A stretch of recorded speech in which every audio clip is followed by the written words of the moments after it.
Well, we made it to the end of Test Realm so far. They did say they're going to be adding the final battle in eventually, but for now, I'm just going to be looking back on everything that it took to get to this point. I'm not going to be talking about storyline. I'm not going to be talking about anything like that. I'm just going to give my overall experience of what Mirage is like compared to other worlds, and you know, where it could go from there. I mean, I'm not going to speculate on the future because no one's really doing that. We're just focusing on what's going on right here with Mirage. For people that haven't played it, hopefully this gives you a good idea of what it's going to be like, and you know, when you play it in live realm. Also, I have Mallory with me and Ozzy, and they kind of overlap. I mean, not directly, but Ozzy's face is like right in front of Mallory, so it kind of looks like Mallory's face is Ozzy's face. Kind of zoomed in, but there you go. See? We got Ozzy and Mallory combined.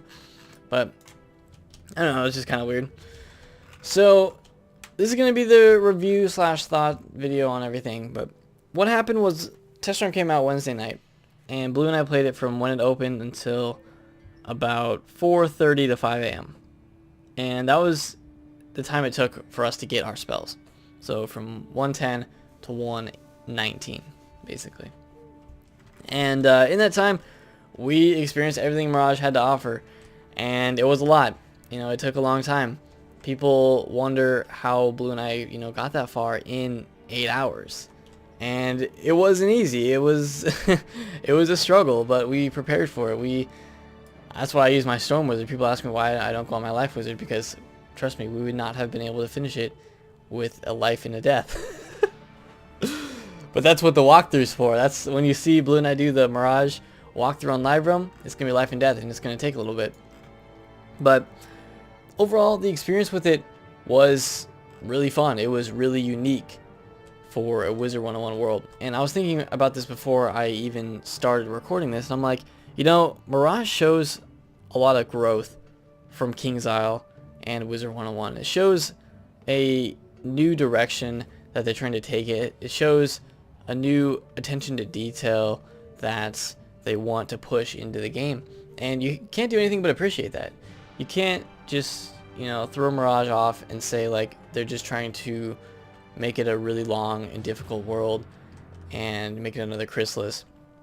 Because yeah, you can compare it to Chrysalis. I don't think it's as long as both the parts of Chrysalis combined, but it's still a really long world. It still takes a long time to get there. And when Blue and I go back and do the walkthrough, it's going to take a long time. Plus we're going to be looking at everything and, you know, listening to the dialogue, so that's going to make it longer, but that's the point. You don't want another Polaris.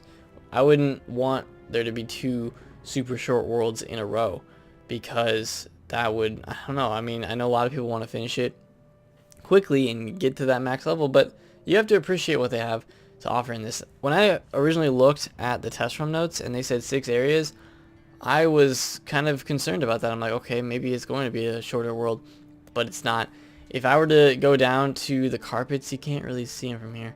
If I were to go down to the carpets, it forms a complete circle around here of areas that I'm able to teleport to at the end of the game. And that's great. That's a lot more than 6 areas. There's some really neat and interesting places that you can visit in Mirage. Alright, let's get down to Mirage difficulty and the length of the world. I mean, I kind of already mentioned that. It's basically close to Azteca Chrysalis kind of thing. And the difficulty, they've ramped up the difficulty. Compared to Polaris, it's nothing like that at all. If you expect it to be like that, you're going to have a difficult time going through Mirage. They wanted it to be a more difficult world. I'm going to go run over here just to spice it up. They wanted it to be a more difficult world. They wanted it to be the most difficult world in the game. And it is.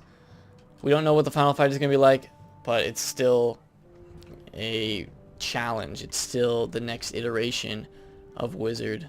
Let's head to, I like the Ruble Waste just to run around. It's the next step. This is what they wanted. They're going to have an easier world with Polaris, and then the next one is a much more difficult world. So that's what Mirage is. And I liked it. I like that it's more difficult. I wouldn't want another Polaris. When Blue and I do Polaris in our walkthrough, it's going to be really easy. That's what we are looking forward to. We're like, okay, after Chrysalis, we have an easy world. And they kind of do that. They kind of, you know, stagger it. You don't want a bunch of difficult worlds in a row. I mean, you can kind of say that with, you know, Azteca, Chrysalis, but then you have a break with Polaris, then you have Mirage. So the thing about Mirage, though, is it's difficult and there is some repetition, but everything is pretty unique. There's nothing that's I mean, there are a few battles that are kind of repetitive, but when it comes down to it, I think it was very unique with the enemies, with the battles, with the bosses. I mean, there's actually, I guess I'm comparing it to Polaris now. Like, Polaris had, the bosses were nothing, but this one, the bosses pose some unique challenges, and I had fun going through that and experiencing all these different kind of characters, NPCs, different kind of bosses, and we haven't even seen the end yet. One thing in particular that I do agree that some people say in terms of why Mirage is such a long world is because they implement this 3 to 4 battle kind of gauntlet. It reminds me of Dragonspire, where you just go further and further down or up in the gauntlet with floors of enemies. But this one, they have it in a more linear sense, where you start at the beginning and you work your way back to the end of the building, and each room is its own fight. So the most difficult ones, they have 3 or 4 bosses. Some of them, I think the general layout is a mob fight, boss, sometimes another boss. So that's why Mirage takes a little while, because some rooms you have 4 fights. There's one in particular where you have to fight, well, I don't know if I want to say it. Okay, I'm just going to say this. There's one where you have to fight 5 bosses in a row. So there's a lot of battles that you have to do in Mirage in order to get from level 110 to 120. And we haven't even seen the final boss fight yet. I don't know how hard that's going to be, but there is a lot of boss fighting. The other thing that there isn't is a lot of collect quests. There are collect quests, but I think the most you have to collect is like 3. It's not that bad. There's no crazy Zafaria quests where you collect 10. So they have toned down the collect quests, but there are some defeats. But this one really focuses on defeating mobs in gauntlets, in mini dungeons. The only thing I don't really like is there's no collect item quests. There's no collect around, like, there could be a collect quest around here or down there or something that's collect different items that kind of, you know, breaks up the monotony of just defeating enemies. There's none of those where you have to run around and like collect on the ground. I don't think I don't think I remember any of those. So I kind of miss those. They could have added those quests, but it's just a lot of defeat, there's a lot of dialogue though. So if you pay attention to the dialogue, you'll be, you can really get lost in the dialogue in this one. And that's what I want to do in the walkthrough. I didn't have time to do that in test realm, but that's something that I'm just going to wait for anyway. So a lot of dialogue, a lot of battles. The difficulty is increased. The mobs, some of them, the ice ones I showed pictures of on Twitter, have 8,000, 9,000 health. I don't think there are any mobs that have 10,000 health, but 9,000 is still a lot. When I was questing with people with blue, we would feint every single one of the mobs because 9,000 is a lot of health to get through. And that can really drag out the world if it takes that long just to defeat a random mob. So the difficulty increased in that way. The difficulty also increased with the mobs being able to pierce you, being able to have just more damage. So the base stats of each enemy is increased. So that's just the general power difficulty increase of the enemies. So that's what Mirage brings. The piercing is really interesting though, because basically it pierces a lot of your resist if you have low resist. So I think it's like 10 to 15% is what the mobs have for pierce, and that's actually a lot. My Storm Wizard, even with this gear, has 42 resist, and they pierce like 15 of that. So down to like 30, 20, something like that. And it makes a difference. It lets them hit for a lot. They crit a decent amount. I got crit on a ton. I even died a few times when Blue and I were questing, but you can just flee and come back. It's not that big of a deal unless it's a boss that will cheat and do something if you come back late. So the mobs are increased in difficulty. The bosses have 20,000, 30,000 health sometimes. So it's a lot of health to get through. You have to deal a lot of damage in order to complete those fights and defeat every single enemy in order to get to the end of it. So it's a challenge. You need to have good gear, probably Darkmoor gear. The other thing I wanted to mention is that it seems with these later worlds, not Polaris, but mostly Mirage, is that they're aiming at the more hardcore fans of Wizard101. They're giving them a bigger challenge. I know it's a kid-friendly game, but that doesn't mean that only kids play it. That doesn't mean that they're gonna make every single thing easy so that anyone can get to Mirage. Not everyone can get to Mirage, and not everyone can complete Mirage. It takes a lot of time to get all the way up to 110 to get to Mirage, and then doing Mirage is going to take a lot of time as well. I mean, that's just what an MMO is. They take a long time, and I'm glad that Wizard is using that and pushing it into Mirage to make it more difficult, to make it a challenge, because it seems like people wanted more than that, than what was offered in Polaris, and they gave it to them. So here's your world, here's your more difficult world, here's your longer world with Mirage. Overall, people are going to ask me if I liked it. Yes, I liked it.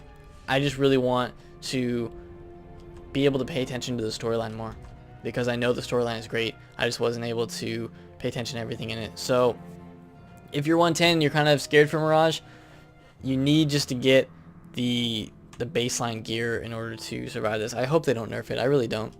One last thing before we finish up this video is the attention to detail that I mentioned earlier really comes into play with this world, because a lot of people said on Twitter, I asked the other day what people's general opinion of Mirage was, and a lot of people said it was great. A lot of people said they loved the scenes and the landscapes. I mean, just look at that over there. That's the main icon of Mirage. Look at how awesome that is. So it looks great, and a lot of people said, some people said it was boring and repetitive. I can understand that. People say that with any longer world in Wizard101, but that's just how it is. That's just how, like, the grindiness of an MMO comes into play. What I mean by attention to detail is there's extra little things that you won't see in other worlds in Mirage, and one of those things is the dialogue.